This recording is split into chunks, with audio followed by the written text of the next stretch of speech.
Praise the Lord. தெரிந்து கொள்ளப்பட்டவர்களாக மாறணும் அப்படின்னா என்ன பண்ணணும்னு பார்த்துட்டு இருந்தேன். அதில் ரட்சிக்கப்பட்டவர்கள் செய்யக்கூடாத காரியம் என்ன அப்படின்னு பார்த்துட்டு இருந்தேன். கலாத்தியர் 5வது அதிகாரம் 21வது வசனம்.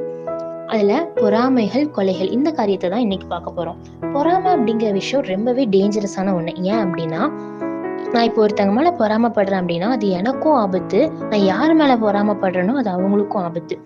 பொறாமப்படுறதுனால நம்மளுக்கு என்ன பிரச்சனை வருது அப்படின்னு பார்த்தோம் அப்படின்னா, நீதிமொழிகள் 14வது அதிகாரம் 30வது வசனம். பொறாமையோ எலும்புருக்கி அப்படின்னு போட்டிருக்கு. இந்த கேன்சர், போன் கேன்சர் பத்தி நம்மளுக்கு தெரியும். அந்த கேன்சர் வந்துச்சு அப்படின்னா அந்த எலும்பெல்லாம் அரிச்சு தொட்டாலே உடையிற அளவுக்கு எலும்பு வீக் பண்ணிடும். அதான் எலும்புருக்கி நோயின்னு சொல்லுவாங்க. அந்த மாதிரி ஒரு நோய் கூட பொறாமையை சாலமோன் கம்பேர் பண்ணியிருக்காரு.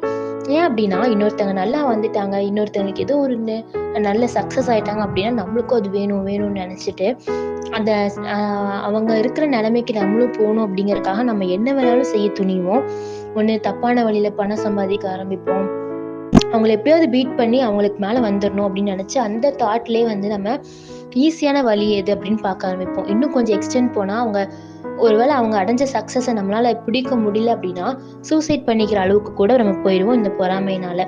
அதனாலதான் இது டேஞ்சரஸான ஒரு விஷயம் அப்படின்னு சாலமோன் சொல்றாரு.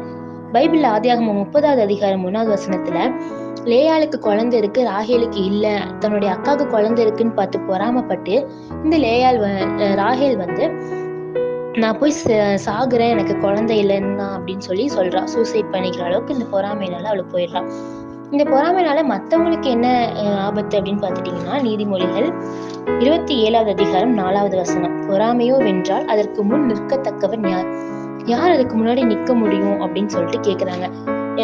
நம்ம வேதாகமத்துல ஆதியாகமம் 26வது அதிகாரம் 14-15 பார்த்தோம்னா, ஈசாக்கு கர்த்தர் எல்லா விதத்திலையும் அவர் ஆசீர்வதிக்கிறது. இதை பார்த்து பொறாமப்பட்ட பெலிஸ்தியர்கள் அவருடைய துறவு எல்லாத்தையும் மூடி மூடி வச்சிருந்தாங்க. அதே மாதிரி யோசேப்பு நம்மளுக்கு தெரியும், அவருடைய 10 சகோதரர்கள் அவர் மேல பொறாம கொண்டு அவரை கொலை செய்யறதுக்கு முடிவு பண்ணி அவரை கொலை செய்ய ட்ரை பண்றாங்க. இந்த பொறாமையோட எக்ஸ்டெண்ட் கடைசியில எங்க போகும் அப்படின்னா கொலையில தான் போய் நிற்கும். அதனாலதான் பொறாமைகள், கொலைகள் ரெண்டையும் சேர்த்து அந்த லிஸ்ட்ல கொடுத்திருக்காரு. அந்த மாதிரி இயேசு கிறிஸ்து நல்ல காரியங்களை செய்ததுனால அவர் மேல பொறாமப்பட்டு மத தலைவர்கள் அவரை சிலுவைக்கு ஒப்பு கொடுத்ததை நம்ம பாக்குறோம். அப்போ இந்த பொறாமைக்கு முன்னாடி யாருமே நிக்க முடியாது அப்படின்னா, இயேசு கிறிஸ்துவே பொறாமையினால ஒப்பு கொடுத்தாங்க அப்படின்னா நம்ம எப்படி அதுல நிக்கிறது அப்படின்னா, கண்டிப்பா கடவுள் நம்ம கூட இருந்தா மட்டும்தான் இந்த பொறாமையை நம்ம வித்ஸ்டாண்ட் பண்ணி நிக்க முடியும். இயேசு கிறிஸ்து தேவனா இருந்ததுனால சிலுவையில ஒப்பு கொடுத்தாலும் 3வது நாள் உயிரோட வராரு. யோசேப்போட கர்த்தர் இருந்ததுனால அவரை சாகிறதுக்கு ஒப்பு கொடுக்காம எகிப்து தேசத்துக்கு அதிபதியா மாத்துறாரு. ஈசாக்கோட கடவுள் இருந்ததுனால எத்தனையோ துறவுகளை மூடினாலும் ரெகபோத் துறவு மூலமா அவருக்கு மறுபடியும் தண்ணீர் அவருடைய வயலுக்கு கிடைக்குது. இந்த மாதிரி நம்மளும் கடவுளை பிடிச்சிட்டு இருந்தா மட்டும்தான் இந்த பொறாமை நிறைஞ்ச உலகத்துல நம்மளால வாழ முடியும்.